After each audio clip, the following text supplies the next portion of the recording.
Well, for the latest on Libya, let's now cross to our correspondent Farzana Fiaz, who is in Benghazi for us.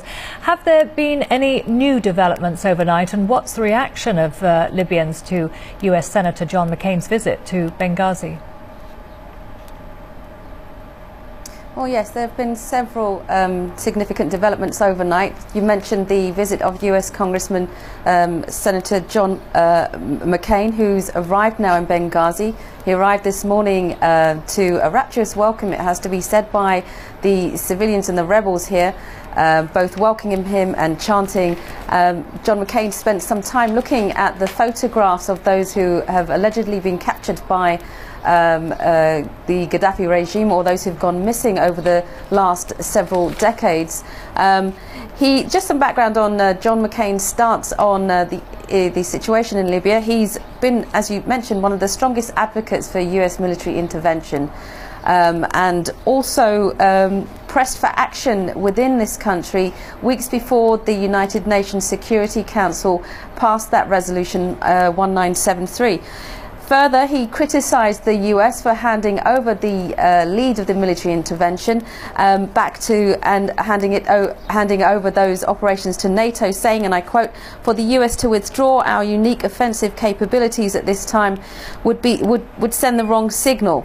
So he's clearly a very strong advocate, and that was reflected in the welcome that he received here.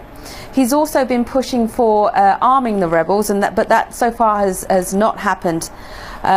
In other news, the bodies of two journalists who were killed in Misrata arrived in Benghazi via sea, via one of the relief ships that's been ferrying between Benghazi and Misrata. They were met by US and UK officials, and they're expected to be flown home from Benghazi airport, a significant move because, as you know, there's a no-fly zone in place, but that Benghazi airport is open for visiting dignitaries, so the bodies of those two fallen journalists will be sent back home from there.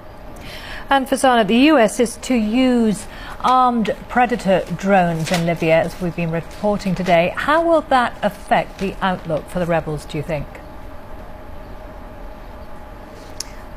I think it's unlikely to change the direction of the conflict completely, but it is a significant step. It will be welcomed very much by the rebels here, who've been calling on additional assistance and for additional action by NATO. They've been very dissatisfied with their performance so far, including the two incidents of friendly fire that have happened over the last few weeks. They're hoping that this latest step, the deployment of these slow-moving, unmanned Predator drones, will be able to break the stalemate that's been in place for several weeks now.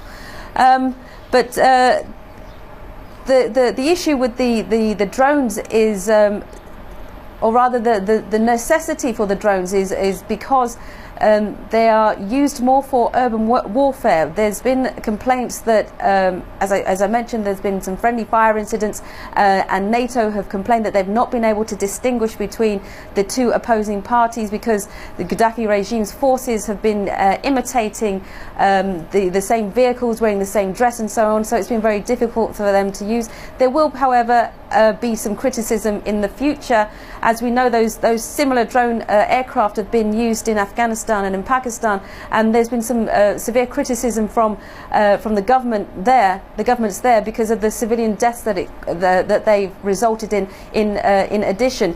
And the Libyan government's response, as you mentioned earlier, has been that the use of these aircraft is both undemocratic and illegitimate, and that they may lead to more civilian deaths. So there's a bit of a split of opinion from the two sides. Okay, thank you for that update. That was our correspondent Farzana Fiaz there in Benghazi.